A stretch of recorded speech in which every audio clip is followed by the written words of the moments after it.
It seems strangely familiar to me. You don't say. You've been treated here too. That would explain a lot.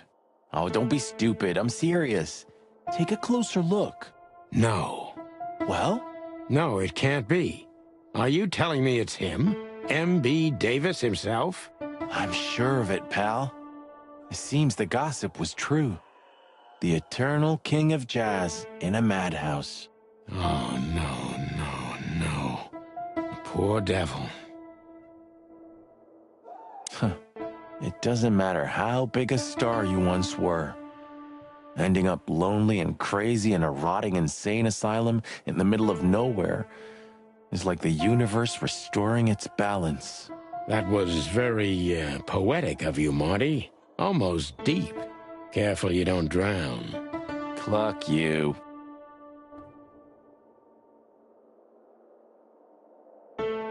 Even if you manage to escape, there's nothing but hills and forests for 100 miles. Imagine how many poor lunatic ghosts must haunt those woods. Ooh, Sonny, you're creeping me out.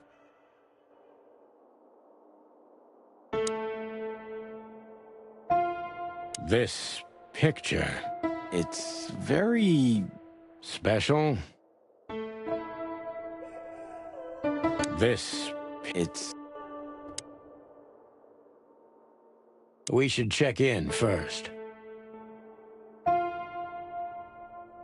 We should go to reception first. Let them know we're here. Of all the great wild ones. Greetings, miss. Is it really you? Well, yes. Yes, it really is you. The chicken police. I'm afraid so. Of all that's furry and plumey, that's fantastic. Oh, my goodness. Miss, we'd like to ask... Please, don't be scared. I'm just really excited. You know, I've read every book about you and your adventures, and I even collected newspaper articles when I was a little girl. Indeed. You can't imagine what an honor it is to meet you in person. We really... Oh, God. Take a deep breath, Miranda. Take a deep breath. Are you okay, miss? Yes, I am. I just needed some... air. So, dear detectives, Santino and Martin, what can I do for you? Well, miss, we have some questions, if you don't mind. I'd love to answer all of your questions, detectives.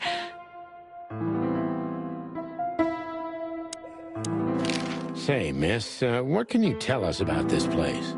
Our institution was standing even before the Great Meat War, and during the war, it was transformed into a military hospital. Since then, we're relentlessly working on treating injured minds under the leadership of Dr. Quetzal, the famous specialist. The place seems pretty empty. Do many people work here? We have 32 residents and 7 nurses, including me. We also have a 3-person maintenance and cleaning staff, and, of course, the heart and soul of our institution, Dr. Quetzal himself. I see.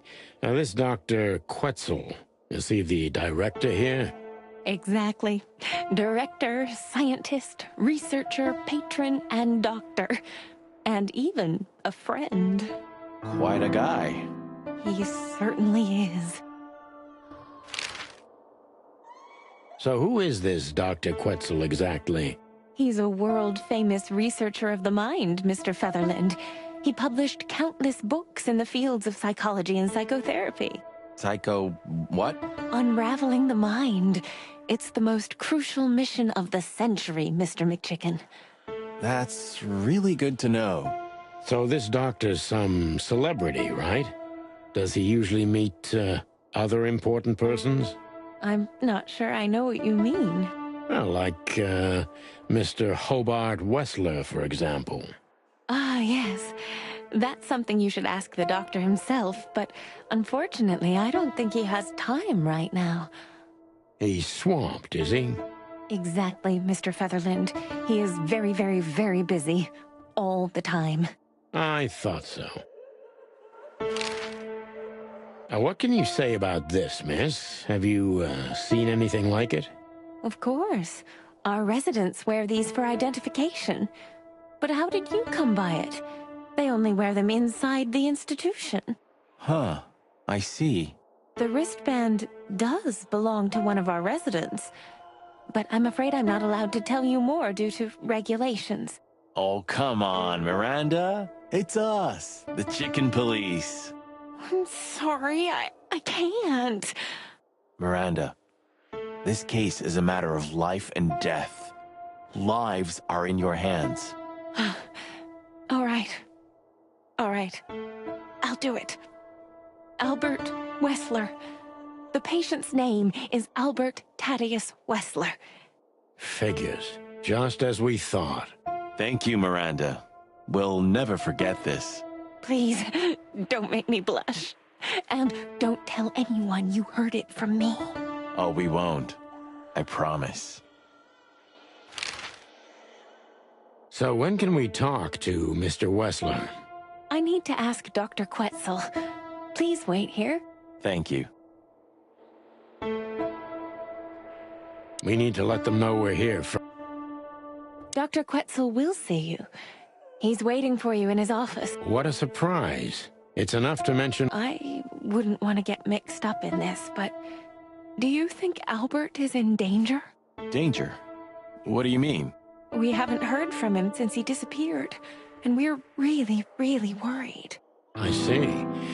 We don't know yet, miss, but let's hope for the best. Great Wild Ones protect him. Where is he? No idea, Marty. The smell of all that's furry. I'll never get used to it. Well, reptiles have a disgusting body odor, Marty, but they feel exactly the same about us. Exactly. Great Wild Ones, you scared the hell out of me. I already sensed your arrival from afar. You know, snakes have a different sense of smell, and birds used to be our prey once upon a time. Well, yeah. Luckily, we're living in civilized times. Lucky. Please take a seat. How can I help you, gentlemen?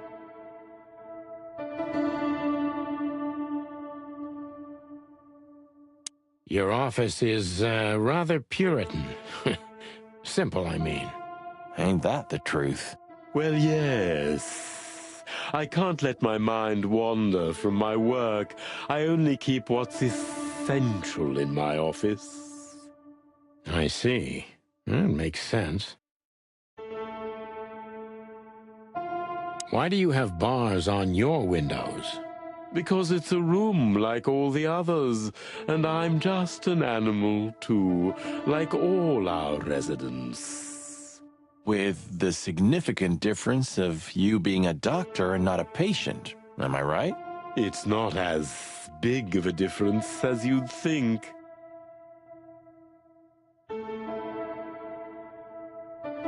Is this cell like the others? I would rather call it a room.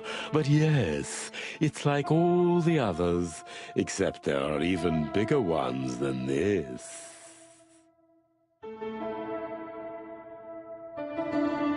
An isle of reason in a sea of insanity. Insanity is such a strong word, and it's mostly an abstract idea. Where does insanity start, and how long is one not insane? Interesting questions. Am I normal, or are you? Maybe neither of us. You see, that's something I think about a lot nowadays. If you like, I can give you an appointment. Oh, this is your chance, Sonny. Don't miss it. We're already here. Marty, clock up.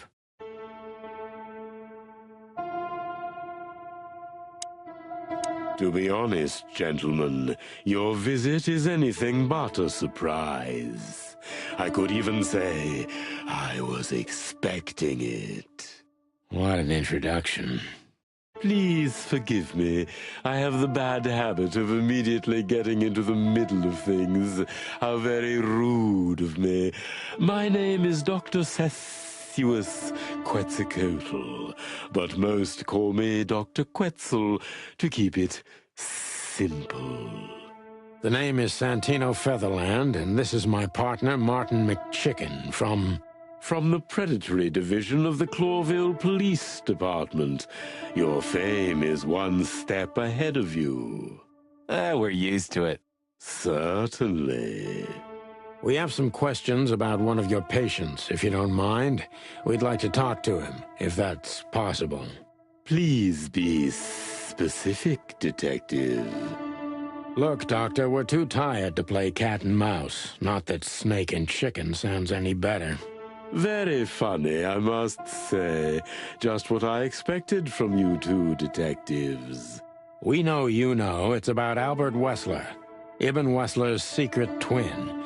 Ever since we've said his name, all the doors have miraculously opened. That's what we call a bullseye. Well, yes. Why should I deny it? We're talking about a rather illustrious patient here, who's also a very particular medical case. Now, that's much more interesting. So, are you willing to talk about him? Because Albert, regrettably, has disappeared, and you are police detectives, I have no reason not to talk to you.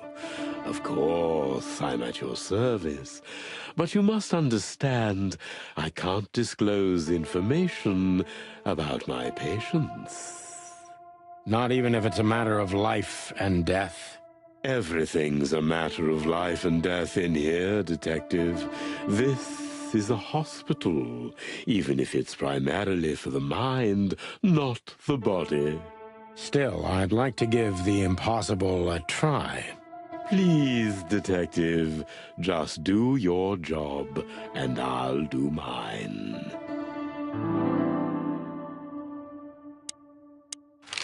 How long was Albert a resident of the institution? For quite some time. His first symptoms surfaced in his teens. Depression, panic attacks, and schizophrenia. Was he brought here immediately after the first signs that something wasn't right? You know, the biggest problem with an opinion on insanity is that animals are ashamed of it. That's the reason our institution stands out here in the middle of nowhere. Because animals would rather hide what they're afraid to face. I couldn't have said it better myself. As far as I know, the Wessler family wasn't exceptionally wealthy. Indeed, they were rather poor, but we offer our services gratis. Then how do you sustain yourselves? By the grace of the treasury of King Hector III, of course. I wouldn't have guessed that. My family and the royal dynasty had always been on good terms, Mr. Santino. What kind of a place is this exactly? I assume it wasn't built as an insane asylum. It used to be a mansion. Construction started during the occupation in 622. Then it stood empty for almost a century, until finally it went to the crown of Clawville when Hector's great-grandfather took the throne. The rest is history. How long have you been working here?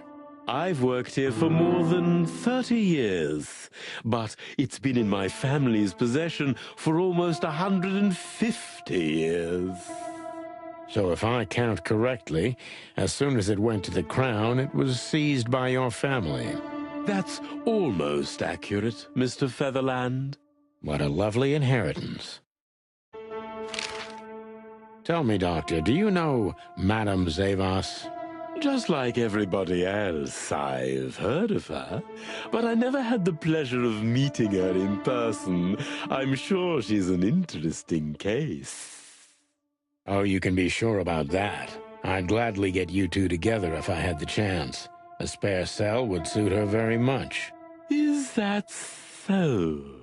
As it turns out, she likes small, narrow, secret places.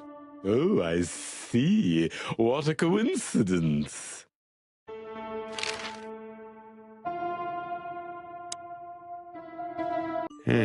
Dr. Quetzal's a real mystery.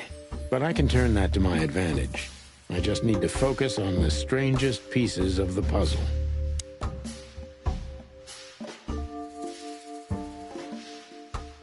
So when did Albert become a resident of your institute? Albert and Hobart, or Ibn as you call him, arrived here almost exactly 4 years ago.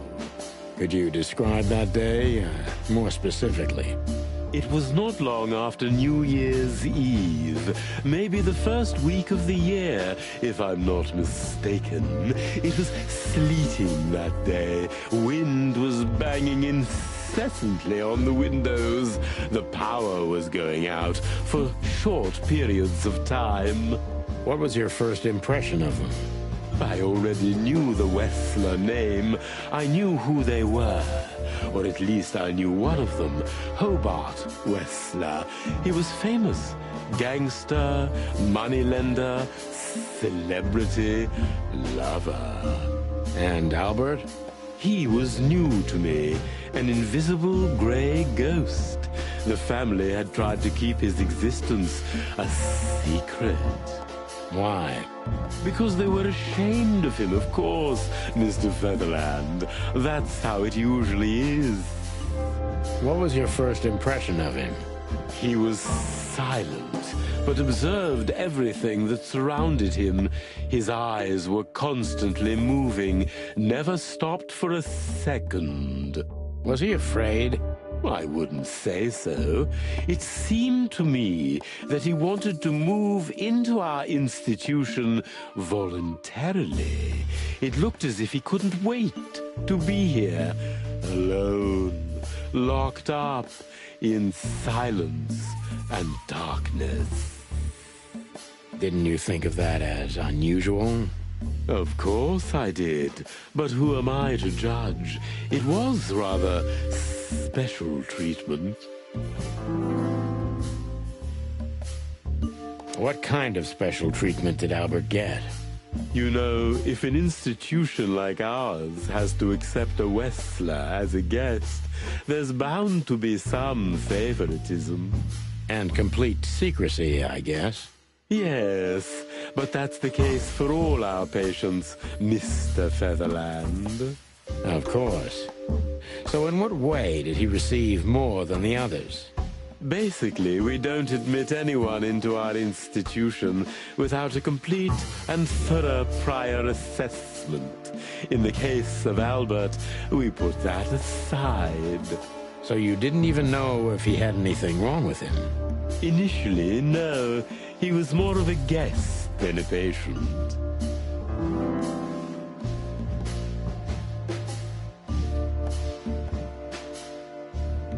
How did you see Albert when you first met? Albert was shy and reserved, like a ghost.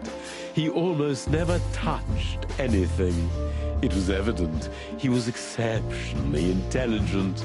He measured and observed everything around him. What else? He was delicate and graceful, almost like a woman. Yes. He was rather feminine. He was an artist, Mr. Featherland, a magnificent painter, and rather good writer, too. Sometimes I even heard him sing. Why did he have to be locked up? I asked the same thing at first. Are you telling me Albert had multiple personalities? We found out very quickly that there was no other reason for the cause of his seizures. He had a cold and calculating personality who sometimes, especially on stormy days, took the reins over their shared mind. He had these seizures from the beginning.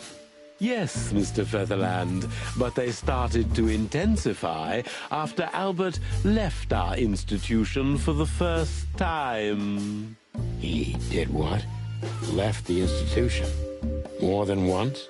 Oh, yes, Mr. Featherland. Albert left the institution on several occasions until the last time, when he failed to come back. Quetzal's not only very observant, but he's addicted to details. I must focus on that if I want to get closer to the truth.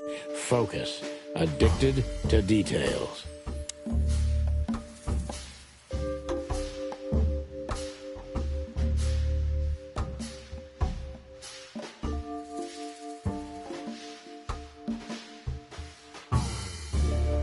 When and why did Albert leave the institution for the first time?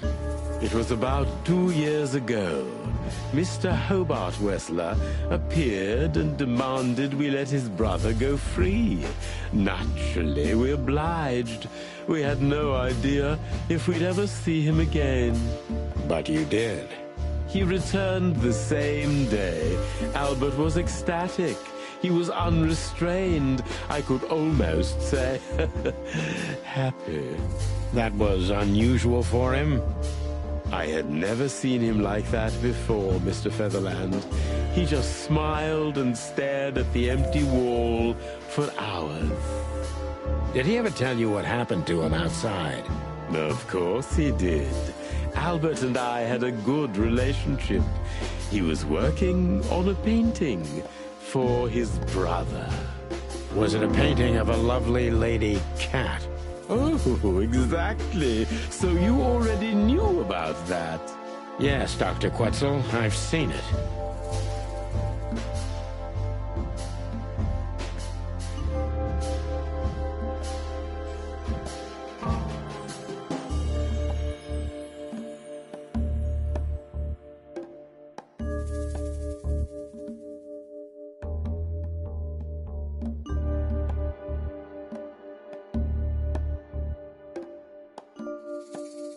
Did Albert tell you about his relationship with his brother? Rarely. He respected and loved his brother, but when he came to talk, he was usually angry. Oh, why? No fear, jealousy, frustration, rivalry, maybe all of these combined. So Albert left on many occasions to continue working on the painting. Exactly, Mr. Featherland. Every time he came back, he was like a different person. But unfortunately, his seizures also multiplied and became more dangerous. More dangerous? Albert was hurting himself. And on one occasion, he even tried to hurt me. It was unprecedented. It seemed his confined personality was taking over their shared mind entirely, piece by piece. Do you think the painting caused it? Not the painting, Mr. Featherland. But its subject. Exactly. He was obsessed, right until that fateful day when he returned to us for the last time. What exactly happened that day, Doctor? It wasn't Hobart who brought his brother back that day, but two of his gorillas. Not literally, I mean. And Albert was in a terrible, terrible state. What happened to him? I don't like to talk about that, Mr. Featherland. It could be vital to the case, Dr. Quetzal. Don't back down. Oh, you're right. There's no use turning back now. So, Albert's tongue was torn out, or cut off, I don't know exactly, and he was blinded in one eye, or rather, one of his eyes was missing entirely. So you're saying Albert was brought back horribly mutilated? Yes. And they didn't give any explanation as to what had happened. They simply told me it was some kind of accident. Dr. Quetzal is cold and professional, but he's also very confused. Maybe it's cruel, but I must exploit his vulnerability if I want to learn everything about Albert. Focus, confused.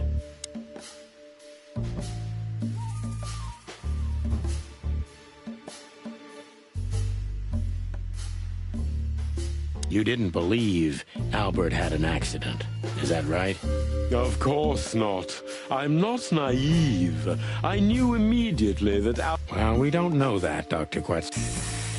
Would you Take it easy, Doc. One of the most critical elements. You're absolutely right, Mr. Feather. It's all right. Happens to...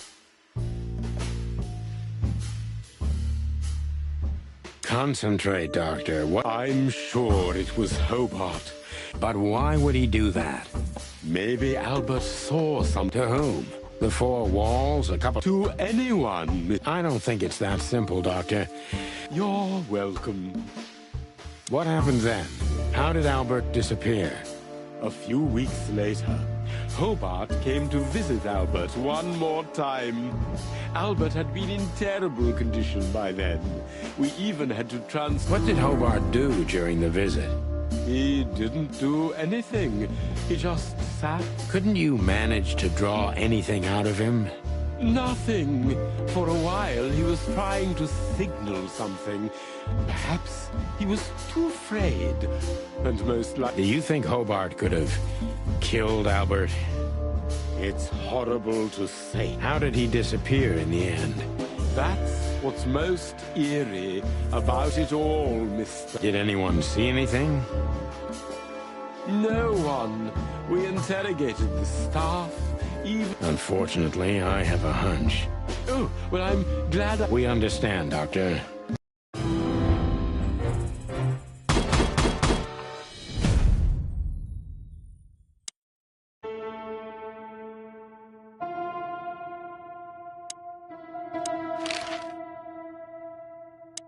That's quite shocking. I think you understand why we kept it a secret.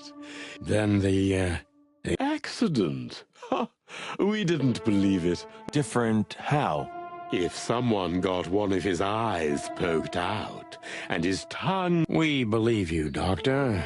I'd rather call it his room. Mr. West... Thanks to the Wessler name. Yes. Well, we tried to... I hope you don't mind if we take a... That's not going to bother it. Well, that's, surprising. I've never seen a cell like this before, that's for sure. I wouldn't mind living here myself. It seems that being a Wessler gets you privileges. And a healthy dose of danger. Mostly that, yeah. Let's take a good look around. I'm sure we'll find some answers here. I can almost smell them.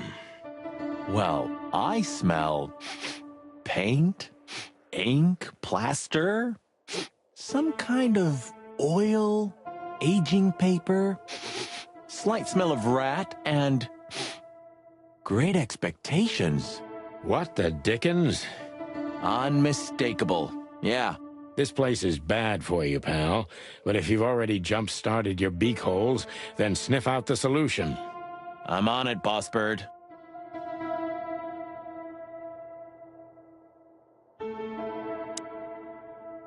No way! Is this some kind of puzzle? I don't think so. But we could still find something important here. A pattern, a sign, anything.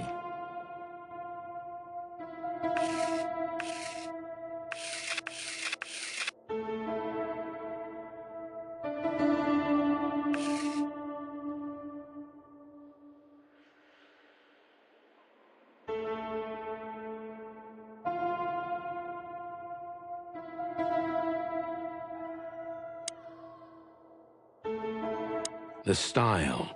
It's very familiar to me. You've been lonely for far too long, huh? Not funny, Marty. It is, a little. So this is an original Albert Wessler. I think so. It's pretty good, I must say. And I saw something very similar in Natasha's room. You kept me out of it. Sorry, little boy. Maybe next time. You know, I don't think he had it so bad in here. You mean apart from being separated from everyone you love in an ancient mansion filled with madmen? You're right. As always.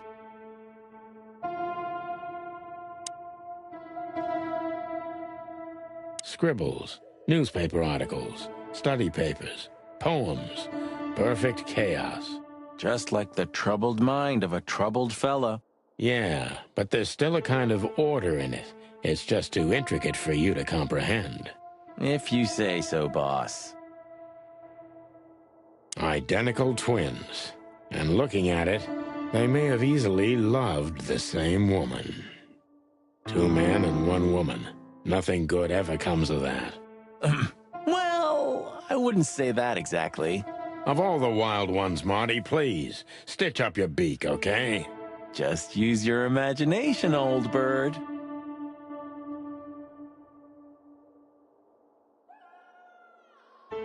Look at that. A letter.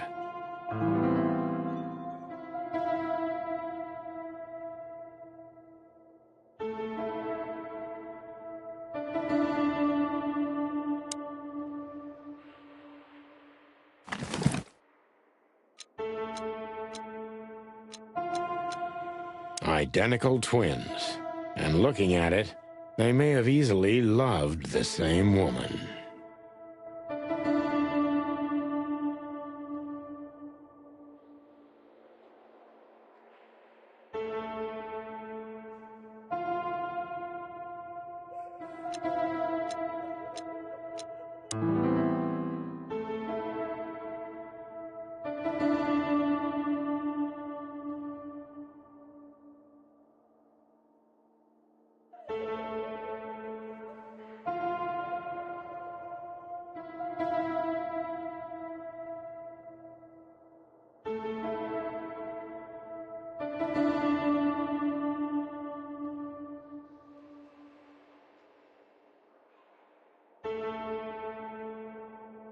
Albert was madly in love with Natasha and would have done anything for her. I'm afraid he did exactly that. What do you make of this? Apart from the fact the guy was totally insane? I don't know. What should I? That maybe we've been chasing the wrong person all this time, Marty. What do you mean? Everything will be revealed soon. Why do you have to be so melodramatic all of a sudden? If I'm right, this'll flip the whole case upside down. What's that, Sonny? A blurb from some horrible novel? I just have to think things through before I come to any hasty conclusions, Marty. Ugh, you're killing me. So, what now? Where to? Back to Clawville, where we can finally put all the pieces together. You're driving me crazy. But all right, let's go home.